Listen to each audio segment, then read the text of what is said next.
कभी कभी कोई कोई व्रत पर्व 2-2 दिन हो जाते हैं। यद्यपि ज्योतिष के मान्य सिद्धांतों सूत्रों के अनुसार कोई भी व्रत पर्व एक ही स्थान पर 2 दिन का नहीं हो सकता। यदि ऐसा हो रहा है तो कहीं ना कोई हमारा अज्ञान है, गणितीय ज्योतिषीय सिद्धांत में हमारा अप्रवेश है। ऐसी स्थिति क्यों बन जाती है, उसके जिम्मेदार कौन है, उसके कारण क्या हैं? तो ऐसी स्थितियां कभी कभी हमारी अज्ञानता के ही कारण बनते हैं। इस वर्ष भी श्राद्ध पक्ष में श्राद्ध की तिथियों को लेकर के एक ही तिथि 2-2 दिन घोषित की जाएंगी अलग अलग आचार्यों, ब्राह्मणों, ज्योतिषियों के द्वारा। तो ऐसा क्यों हो रहा है? ऐसा इसलिए होता है कि कभी कभी अलग अलग पंचांगकार अपने अलग अलग ज्ञान के कारण, अलग अलग सिद्धांतों सूत्रों के अध्ययन के कारण, कभी कभी कुछ प्रमाद के कारण, कभी कभी कुछ पूर्वाग्रह के कारण भी अलग अलग निर्णय दे देते हैं। जैसे उदाहरण के लिए ये आप देख रहे हैं ब्रजभूमि पंचांग है। इस ब्रजभूमि पंचांग के पृष्ठ संख्या 164 पर इस ब्रजभूमि पंचांग के पंचांगकारों ने श्राद्ध पक्ष के बारे में कुछ लिखा है। शायद कैमरे में नहीं देख पा रहे होंगे, वो हम क्रॉप करके आपको दिखा देंगे। तो इन्होंने यहाँ लिखा है कि, लिखा तो बड़ा है लेकिन उसका सार आपको बता देते हैं। इसका सार है कि श्राद्ध पक्ष में जो श्राद्ध किया जाता है वो मध्याह्न काल में किया जाना चाहिए, ऐसा इनका कहना है। इसके लिए इन्होंने व्यास स्मृति आदि ग्रंथों के नाम लेकर के कुछ श्लोक भी दिए हैं। यद्यपि इसी प्रमाण में, इसी पंचांग में, इन्हीं श्लोकों में इन्हीं की बातों का खंडन हो रहा है। ये कह रहे हैं कि श्राद्ध पक्ष में, श्राद्ध में मध्याह्नकालीन तिथि का प्रयोग करना चाहिए और मध्याह्न काल में ही श्राद्ध ब्राह्मण भोजन आदि कराना चाहिए।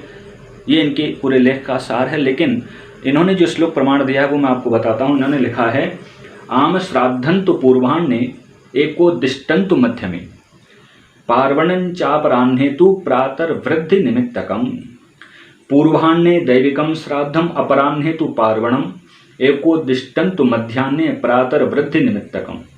इन्होंने मध्याह्न काल में, श्राद्ध पक्ष में श्राद्ध ब्राह्मण भोजन आदि का समय सुनिश्चित कर दिया अपने किसी आग्रह के कारण, क्योंकि इन्हीं श्लोकों में ये स्पष्ट हो रहा है कि श्राद्ध पक्ष में जो श्राद्ध होता है वो पार्वण श्राद्ध कहा जाता है और पार्वणांच अपराह्ने तु, पार्वण श्राद्ध अपराह्न काल में किया जाता है। वो दोपहर में ही नहीं हो सकता, मध्याह्न में नहीं हो सकता, प्रातः काल में नहीं हो सकता। लेकिन ये किसी भ्रम के कारण से पार्वण श्राद्ध को एकोद्दिष्ट श्राद्ध समझ बैठे। एकोद्दिष्ट श्राद्ध कनागतों में श्राद्ध पक्ष में नहीं होता है। एकोद्दिष्ट श्राद्ध होता है वर्ष में एक बार, उसी महीने में, उसी पक्ष में, उसी तिथि पर जिसमें मृत्यु हुई होती है, उस दिन किया जाने वाला श्राद्ध एकोद्दिष्ट श्राद्ध कहा जाता है। और वो एकोद्दिष्ट श्राद्ध वास्तव में मध्याह्न काल में ही होता है। तो जब अब इतने प्रतिष्ठित, स्थापित, प्रचारित पंचांगकार इस प्रकार से अपने किसी आग्रह या भ्रम के कारण से इस प्रकार के लेख प्रकाशित करेंगे और वो पंचांग जहाँ जहाँ जिन जिन आचार्यों के द्वारा प्रयोग किया जाएगा वो तो उसी प्रकार से इनके पंचांग के आधार पर की गई तिथियों का निर्णय मानते हुए और मध्याह्नकालीन श्राद्ध पक्ष की तारीखें, तिथियां घोषित करेंगे अपने अपने यजमानों को, अपने अपने शिष्यों को। तो केवल पंचांग का प्रयोग करना ही पर्याप्त नहीं है।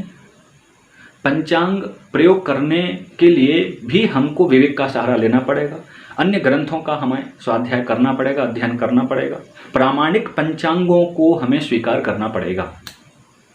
तो स्पष्ट है कि इस पंचांग में इस वर्ष किसी भी भ्रम के कारण से पार्वण श्राद्ध की जगह उसको एकोद्दिष्ट श्राद्ध मान लिया गया है। ये गलत है।